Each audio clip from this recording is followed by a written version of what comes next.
So mind you, around March 1948, about 22,000 Muslims had arrived in India. That was the rate at which Muslims were coming back to India from Pakistan. But once the permit system was introduced, only 2,000 permits for permanent resettlement had been issued.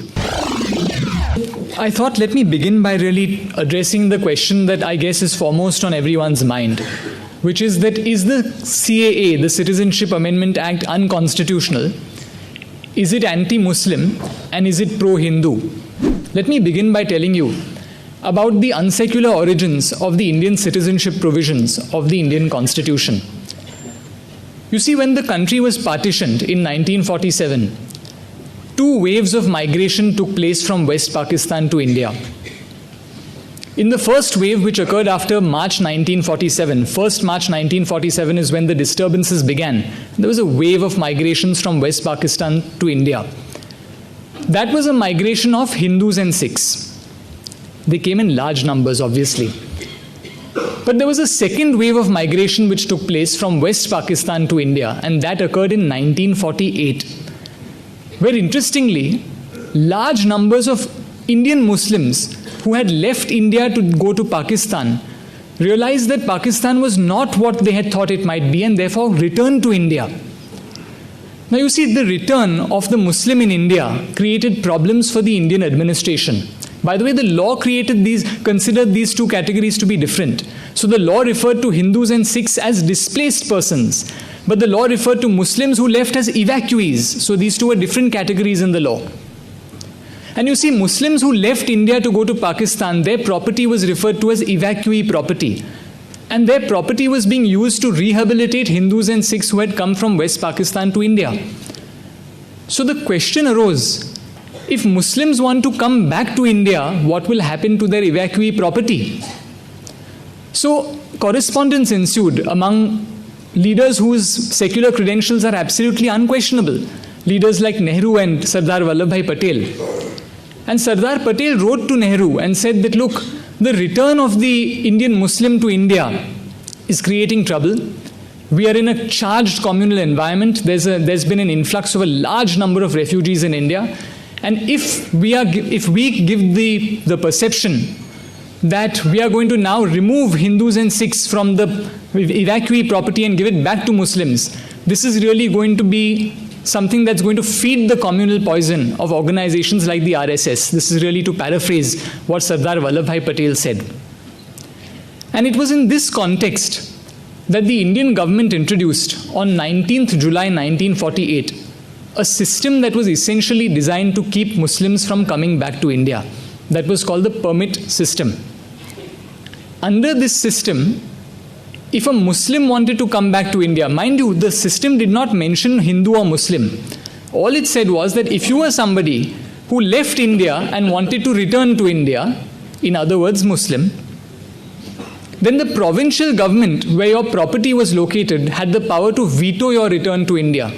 In other words, a permit for permanent resettlement, as it was called, could be refused to you if your property was being used to rehabilitate displaced persons, in other words, Hindus and Sikhs. This system essentially was entrenched in the Indian Constitution. The Indian Constitution, in Articles 5, 6 and 7, did not mention Hindu, Sikh, Muslim. It did not say anything about religion. So on its face, it appears to be extremely secular. But when you investigate a little bit further and you read the debates of the Constituent Assembly, you realize that actually there were two hidden premises in the Indian Constitution. For those who came prior to the permit system being introduced, 19 July 1948, who were presumed largely to be Hindus and Sikhs, citizenship was automatic, in the words of Dr. B.R. Ambedkar. All that was required is that you had to arrive in India and live in India since then. That's very easy. But for those who came after 19 July 1948, especially those who had left India and now sought to return, you required a permit for permanent resettlement. Now you see, in the Constituent Assembly, there was a great debate that ensued. There was some voices who said that, look, we should give citizenship on the basis of religion. So there was a man by the name of Mr. Deshmukh, who was an Oxford-educated barrister. There was a man by the name of Pandit Thakurdas Bhargav, who was responsible for the directive principle of state policy that calls upon the state to prevent the slaughter of cows and cattle, also responsible for the introduction of the word reasonable into the Indian Constitution when it comes to our liberties. These people essentially said that we should have citizenship on the basis of religion. To address their criticism in the Constituent Assembly, Pandit Jawaharlal Nehru stood up and he explained these hidden premises in the Indian Constitution. He said that, look, obviously we can't have two separate systems for Hindus and Sikhs on the one hand and for Muslims on the other. But for those who came prior to 19 July 1948, and we presume most of them were Hindus and Sikhs, citizenship was automatic. We accepted the great first wave of migration practically without any demur or inquiry. Those were his words.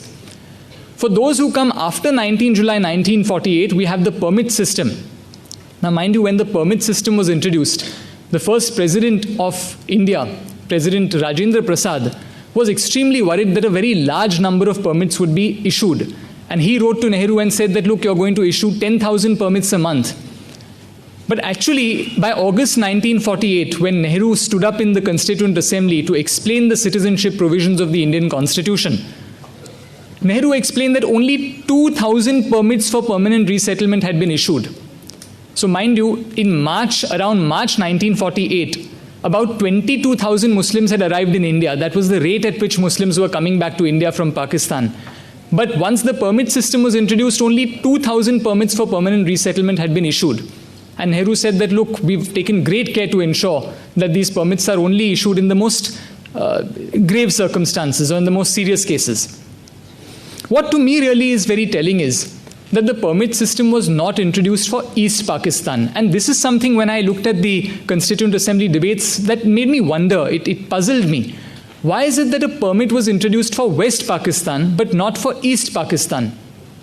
And you see, when you dig into the correspondence of our leaders like Nehru and Patel, you realize that while there were only about 700,000 or 800,000 Hindus left in Pakistan, in West Pakistan, there were 16 million Hindus in East Pakistan at the time that the permit system was introduced. In other words, if the permit system had been introduced for East Pakistan in July 1948, it would have prevented Hindus from coming back to India, many of whom were being forced to either convert to Islam or to leave. So this, I would submit really before all of you, does really undermine the secular credentials and the secular origins of the Indian Constitution. There are dark parts of the Indian Constitution. However, I do believe that a compelling argument can be made that the Citizenship Amendment Act as it stands today is unconstitutional because of Article 14 of the Indian Constitution, which grants to every person, not merely every citizen, the right to equality and the equal protection of the laws within the territories of India. And there are 4 or 5 reasons really why one could argue that the Citizenship Amendment Act is unconstitutional, because it violates the equality provisions of the Indian Constitution. I'm sure many of you have heard those arguments already.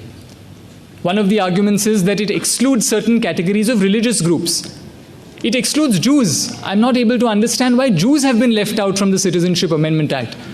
And on social media, when I posted a paper that I'd written, somebody said, well, Jews have Israel. Okay? But we have one of my very good friends is a Jew in Calcutta. Jews also have India. And if Jews have Israel, then Christians and Buddhists have their own countries too. We've included Christians and Buddhists, but we've left out Jews. That doesn't make sense to me. What about Baha'is? Baha'is have no country of their own. We've left out Baha'is. You've left out atheists, people who believe that there is no God.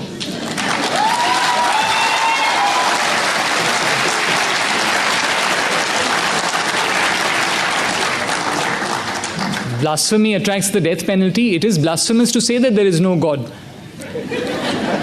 You've excluded people who don't know if there's a God or not. Agnostics, people who are doubtful about whether there's a God or not. You've left out categories of Muslims who may be considered minorities in countries like Pakistan and Bangladesh. Categories like Ahmadiyas or Hazares. So there are religious groups that have been excluded. And it's no answer to say that, well, religion is established in these countries, because I'd like to remind all of you today that there are other countries where religions are established. Has anyone heard of the United Kingdom?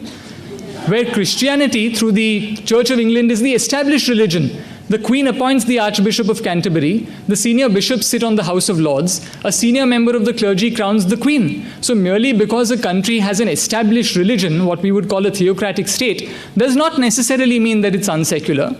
So that's no answer. You've left out other countries in India's neighborhood. What really perplexes me is, and this is something, one of the other reasons why one could argue that it's unconstitutional, is that the residence requirement in India is reduced by the Citizenship Amendment Act. So anyone else who wants to apply to be a citizen by naturalization has to reside in India for 11 years.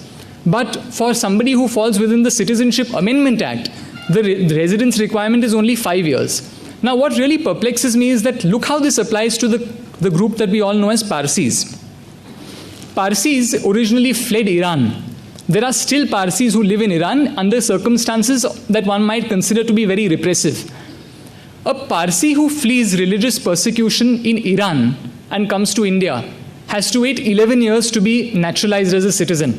But a Parsi who flees religious persecution in Afghanistan has to wait in India for only 5 years to be a naturalized citizen. That doesn't make any sense to me. There are other reasons why one could argue that the Citizenship Amendment Act is unconstitutional.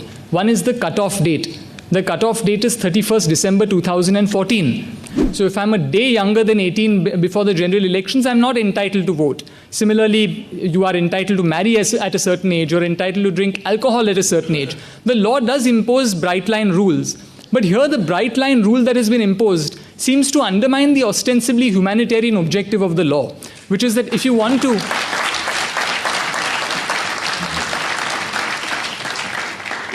protect people who've been persecuted on account of their religion, then why close the doors on 31st December 2014? Let me ask you this question. What if you're an orphan?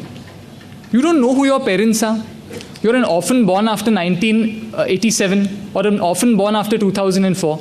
You have to prove that your parents are citizens and you don't even know who they are. What if you are a transgendered person, and very often in India, transgendered people are abandoned.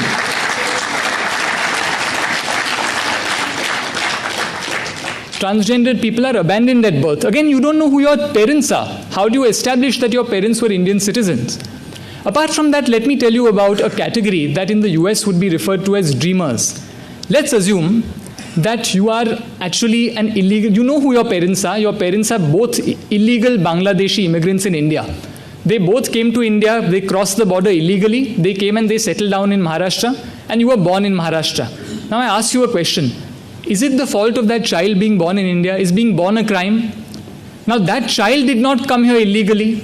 That child has only known India as his or her homeland. Is it fair to now deport that person to a country that that person has never known, or to jail that person simply for the crime of being born in India?